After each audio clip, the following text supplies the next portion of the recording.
Salut les petits loups, aujourd'hui jour 3. Alors je galère un peu parce que je suis en train de filmer à bout de bras, j'ai pas pris ma perche. Et ouais, parce qu'aujourd'hui je vais ici. Le Tokyo Dome. Alors qu'est-ce qu'il y a au Tokyo Dome?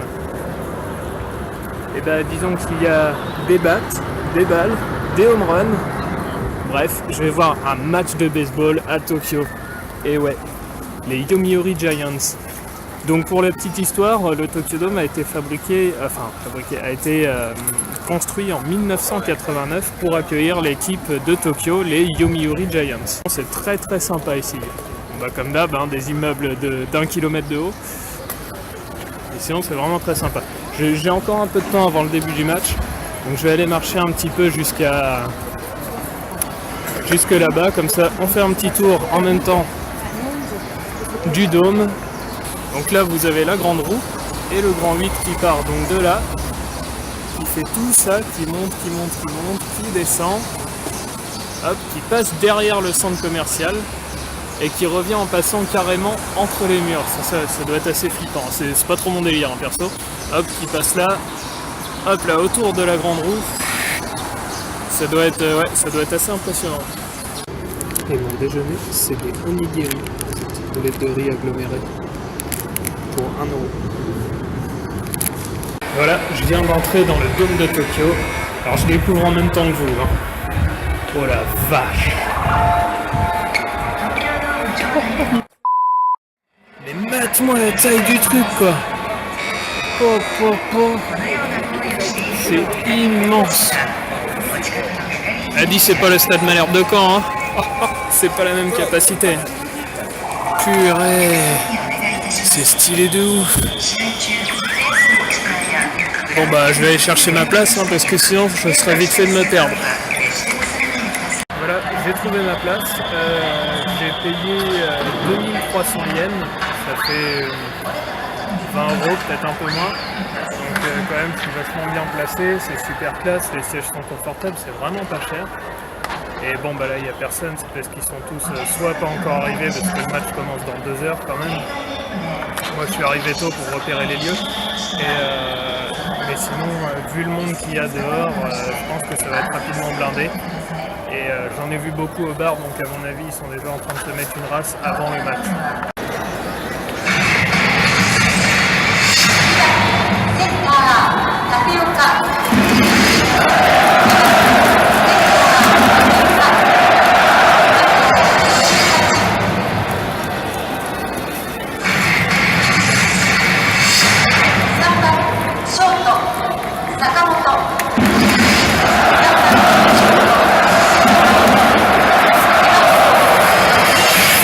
Là vous pouvez voir les supporters, le top. Attention là. Ça c'est le top.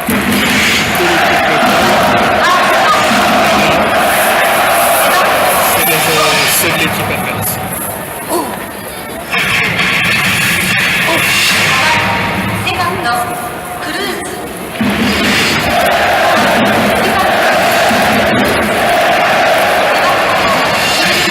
Pas très japonais lui.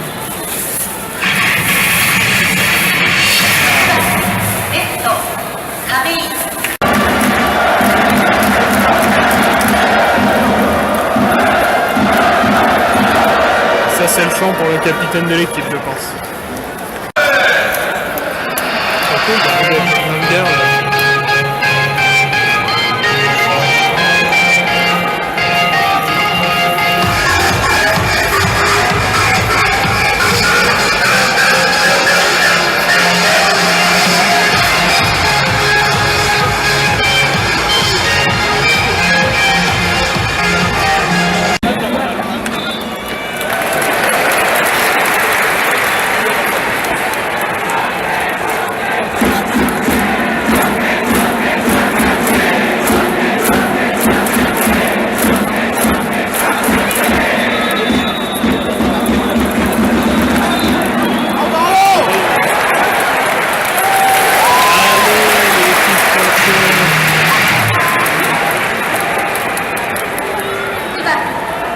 Le mec vient carrément de péter sa batte.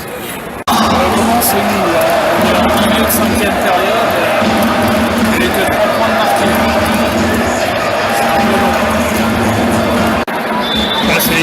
lire ce qui est marqué, mais quand ils marquent, ils sortent leur parapluie.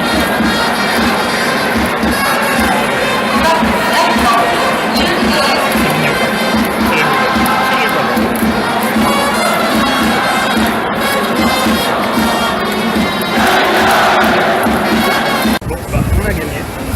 De pas grand chose. Je suis un peu déçu parce qu'il y avait très peu d'action. Il y a eu beaucoup de périodes où on est resté à 0 pour chaque équipe. Et sinon, non, ça s'est joué à peu de choses, mais ça l'a fait. Donc, par contre, l'ambiance, vraiment, ambiance au top. Franchement, allez voir un match de baseball à Tokyo, l'ambiance est géniale. Alors, pour vous montrer la courtoisie dans le métro, déjà, ça c'est des portes qui s'ouvrent uniquement quand le métro arrive. Une porte anti-suicide, je suppose. Mais bref. Donc là, en fait, au milieu, juste devant les portes, ce n'est pas pour rentrer, c'est pour sortir du métro, tout simplement. En fait, c'est tous les gens qui sortent. Les gens sortent en premier, en fait, et les gens qui veulent rentrer attendent que tout le monde soit sorti. Tu verras jamais ça en France, quoi. Jamais. Que ce soit à Paris, à Caen, ou n'importe où. Et en fait, les gens se mettent donc sur les bandes oranges qu'il y a là, sur les deux côtés, ils attendent sur les côtés, et une fois que tout le monde est sorti par le milieu, ils rentrent. Vous voyez quand même la politesse, c'est pas chez nous. Hein. Alors là, je suis perdu. Ok. Alors, je suis dans le... Je suis pas précisément en fait à la gare de Tokyo, je suis dans les souterrains de la gare de Tokyo. Les souterrains sont vraiment immenses, comme vous avez pu le voir sur la carte. Alors voici la gare de Tokyo. C'est 1 million de passagers par jour. Elle a été bâtie en 1914 sur le modèle de la gare Amsterdam Central.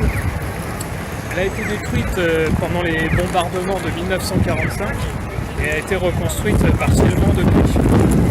Et là, moi je veux aller à Character Street, ça se situe totalement à l'opposé. Et voici la face B de la gare de Tokyo, celle qui m'intéresse. Alors, c'est bien connu des Japonais construisent des centres commerciaux absolument partout. On est en dessous de la gare de Tokyo, donc il y a un centre commercial, mais pas n'importe lequel, parce que c'est Character Street. Pourquoi Character Street? Parce qu'en fait, il y a plein de magasins qui correspondent chacun à un type de personnage ou à une licence ou quelque chose dans le genre. En fait, là par exemple, vous avez le Tamagotchi Store, juste à côté du Pokémon Store. Et en fait, c'est là, donc là on a le magasin Lego. Et en fait, c'est tous des magasins comme ça, dont un qui m'intéressera beaucoup plus. Donc déjà, on va faire un petit tour. Je vais vous montrer un petit peu tout ce qu'il y a. Et...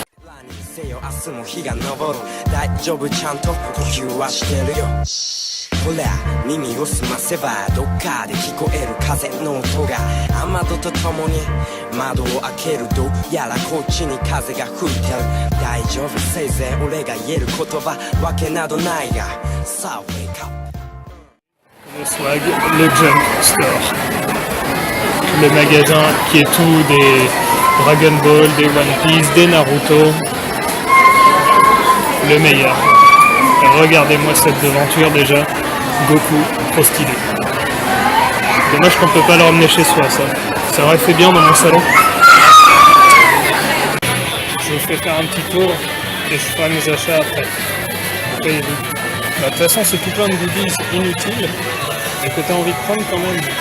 Regardez tous les trucs qu'il y a avec les Dragon Ball.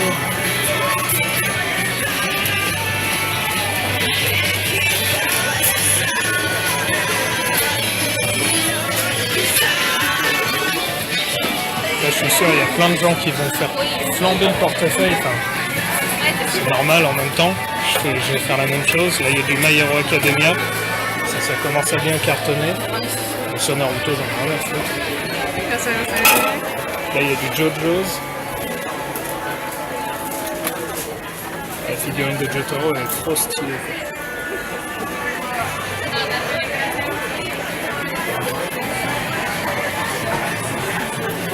Là, il y a l'Ichiban Koji, la loterie que j'ai essayé l'autre jour de One Piece. Et je pense que je vais retenter encore un coup parce que je vois que la grosse figurine n'a pas été gagnée. Là, vous avez l'Assassination Classroom.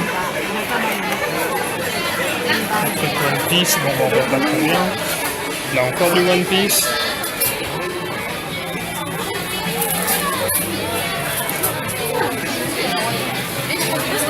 Là c'est le rayon manga avec toutes les nouveautés.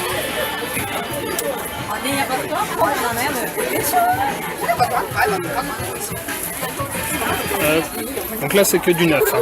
Voilà, pour le prix d'un neuf, chez nous vous connaissez, hein, ça coûte 6-7 euros. Ben, un One Piece par exemple ça coûte 7 euros. Ici, un neuf ça coûte 400 yens. 3 euros. 3,50 euros je dirais. Et là on entend en fond l'opening de Dragon Ball Z. C'est trop stylé, en plus c'est l'opening que je préfère. Donc là il y a du Yu-Gi-Oh!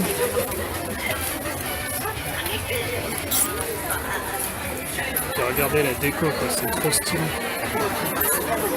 Trop stylé. Et là c'est tous les t-shirts. Ce qui est chiant c'est qu'il y a plein de monde donc j'arrive pas à passer.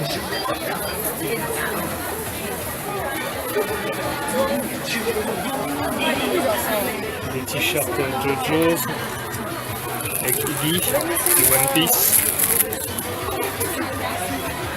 T-shirt Fruit du Démon. Ils sont pas mal, simple mais sympa. BBZ. T-shirt Goku.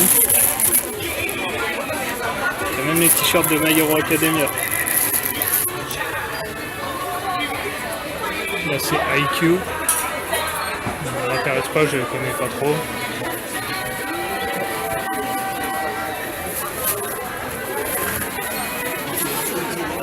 Là c'est Gintama. Prince of Tennis. Slam Dunk ou Kuroko's Basket. Non, Kuroko. Enfin bref, il y a plein de trucs. Quoi. Il y a plein de trucs. Est-ce que tu veux un canard Goku dans ton bain? Ou tu préfères un canard Freezer? Bon ben voilà, je vous ai fait un tour rapide parce que je vais pas rester non plus des heures et des heures. Et là, il y a tout plein de Gashapon. Gashapon Dragon Ball, My Hero Academia. Ça, j'ai déjà pris quand j'étais à Akihabara. Voilà quoi. C'est stylé. Très stylé. Je me suis arrêté dans un petit resto de nouilles de la gare de Tokyo. Et voici mon plat. Ça a l'air pas mal du tout. Pour 7 euros.